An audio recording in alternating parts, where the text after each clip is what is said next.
সুপ্রিয় শিক্ষার্থীরা, A to Z academy চ্যানেলের পক্ষ থেকে তোমাদেরকে স্বাগতম।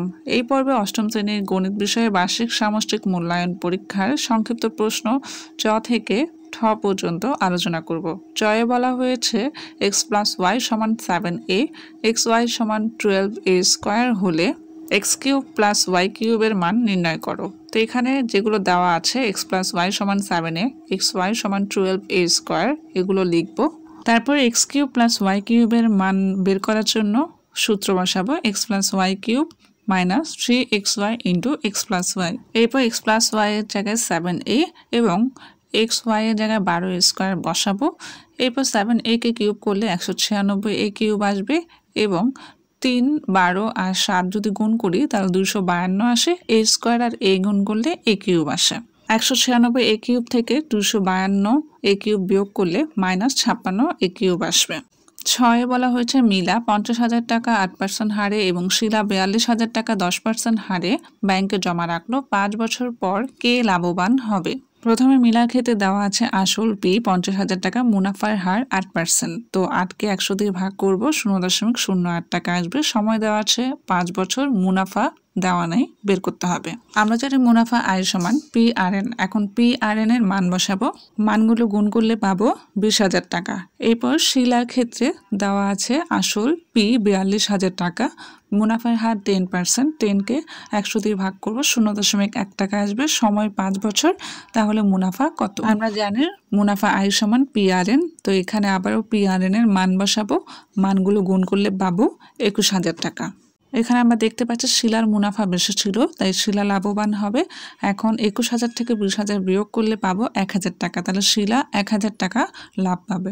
পরবর্তী প্রশ্ন A 3,2, B 5,3 এবং C 12,6 বিন্দু তিনটি সমরেখ কিনা যাচাই করো। প্রথমে আমরা AB রেখার ঢাল বের করব। ঢালের সূত্রটি হচ্ছে y2 - y1 ভাগ x2 - x1। তো এখানে y2 আর y1 এর মান এবং x2 x1 এর মান বসিয়ে ভাগ করলে আসবে -1/2। তারপর আবারও BC রেখার ঢাল একই সূত্র দিয়ে মান বসিয়ে বের করব, তাহলে এখানে আসবে 3/7। এখানে আমরা দেখতে পাচ্ছি AB রেখার ঢাল আর BC রেখার ঢাল সমান নয়, তাহলে বলা যায় বিন্দু তিনটি সমরেখ নয়। পরবর্তী প্রশ্ন, একটি সরলরেখার সমীকরণ নির্ণয় করো যার ঢাল -3 এবং যা 4,5 বিন্দু দিয়ে যায়। আমরা জানি একটা ঢাল এবং একটা বিন্দুর স্থানাঙ্ক দেওয়া থাকলে সরলরেখার সমীকরণ হয় y - y1 = m × x - x1।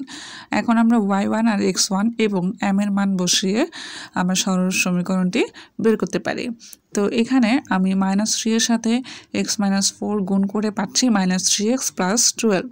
তারপর -3x কে ওই পাশে নিয়ে গেলে 3x প্লাস হয়ে যাবে আর 3x এর সাথে +y থাকবে। বাম পক্ষের -5টা ডান পক্ষে চলে আসলে +5 হয়ে যাবে। তখন 12 আর 5 যোগ করলে আসবে 17। তখন পুরো সমীকরণটি দাঁড়ায় 3x + y = 17। পরবর্তী প্রশ্ন, 5 সেন্টিমিটার ব্যাসার্ধ বিশিষ্ট বৃত্তের একটি বৃত্তচাপ কেন্দ্রে 30 ডিগ্রি কোণ উৎপন্ন করে।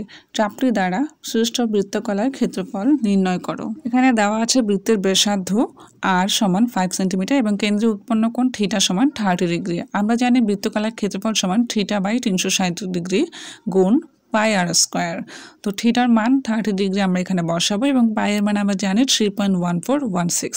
তারপর আর এর মান 5 স্কয়ার লিখব। সবকিছু ক্যালকুলেশন করলে আসবে 6.545 বর্গ সেন্টিমিটার। পরবর্তী প্রশ্ন, 6 সেন্টিমিটার, 7 সেন্টিমিটার এবং 8 সেন্টিমিটার ব্যাসার্ধ বিশিষ্ট তিনটি বৃত্ত পরস্পরকে স্পর্শ করে। বৃত্ত তিনটির কেন্দ্রসমূহ যে ত্রিভুজ উৎপন্ন করে তার পরিসীমা নির্ণয় করো। প্রথমে মনে করি তিনটি বৃত্তের কেন্দ্র যথাক্রমে O, P, Q। এখন OP এর মান যদি বের করতে হয় তাহলে O এবং P এর মান বসাবো। 6 + 7 = 13 সেন্টিমিটার। একইভাবে OQ এর মানের সময়ও O এবং Q এর মান বসিয়ে 6 + 8 = 14 সেন্টিমিটার পাবো। একইভাবে PQ সমান 7 + 8 = 15 সেন্টিমিটার পাবো। আমরা জানি ত্রিভুজের পরিসীমা হচ্ছে তিনটা বাহুর যোগফল, তাহলে এখানে OP + OQ + PQ লিখে তাদের মানগুলো বসাবো। মানগুলো যোগ করলে আসবে 42 সেন্টিমিটার। পরবর্তী প্রশ্ন, 10110 বাইনারি সংখ্যাকে 1101 বাইনারি সংখ্যা দ্বারা গুণ করো। প্রথমে আমরা যেভাবে স্বাভাবিক সংখ্যার গুণ করি ঠিক সেভাবেই আমরা গুণফলটা বের করব। এখানে আমি সংখ্যাগুলো সাজিয়ে নিয়েছি।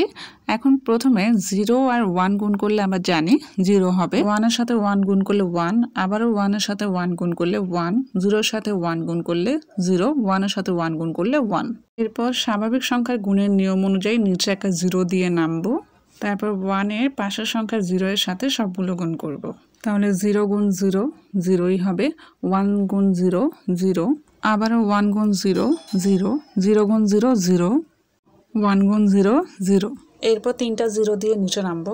এরপর 0 1 এর সাথে গুণ করলে 0, 1 এর সাথে 1 গুণ করলে 1, আবারও 1 এর সাথে 1 গুণ করলে 1, 0 এর সাথে 1 গুণ করলে 0, 1 1 গুণ করলে 1। এরপর নিচে 4টা 0 বসাবো, তারপর 1 এর সাথে 0 গুণ করলে 0, 1 এর সাথে 1 গুণ করলে 1, আবারও 1 এর সাথে 1 গুণ করলে 1, 0 এর সাথে 1 গুণ করলে 0, 1 এর সাথে 1 গুণ করলে 1। এরপর আমরা ডান পাশ থেকে সংখ্যাগুলো যোগ করব। এখানে 0 0 0 0 যোগ করলে 0 হয়, 1 এর সাথে 3টা 0 যোগ করলে 1 হয়, 1 এর সাথে আবারও 3টা 0 যোগ করলে 1 হবে, আবারও 0 0 0 যোগ করলে 0, 1 এর সাথে 0 যোগ করলে 1 হবে, আবারও 1 এর সাথে 0 যোগ করলে 1 হবে। তাহলে 2টা 1 বাইনারি পদ্ধতিতে যোগ করলে আমাদের উত্তরটি আসে 10। তাহলে সেই 10-এর শূন্য আমরা এখানে বসাবো আর 1 হাতে রাখবো। এরপর এখানে 2টা 1 আর 0 আছে, আর সাথে আমাদের হাতে একটা 1 ছিল, তাহলে টোটাল 3টা 1 যোগ করলে হয় 11। তাহলে 11-এর একটা 1 এখানে লিখবো আর হাতে আছে আরেকটা 1। তাহলে এরপরে আবারও 1 0 আছে, 1 এর সাথে 0 যোগ করলে 1 হয় এবং হাতের 1 একসাথে যোগ করলে হবে 10, 10-এর 0 বসবে। তাহলে আবারও হাতে 1 থাকলো, এরপর আবারও 1 0 অ্যাড করলে 1 হয়, আবার হাতের 1 সেই 1 এর সাথে অ্যাড করলে আবারও 10 হবে, 10-এর 0 বসবে, আবারও হাতে 1 থাকবে। এখন পাশের 1টা শুধুমাত্র একা, এখন এটার সাথে যদি আবারও হাতের 1 যোগ করি তাহলে পুরোপুরি 10 বসে যাবে। আর এটাই হলো আমাদের উত্তর।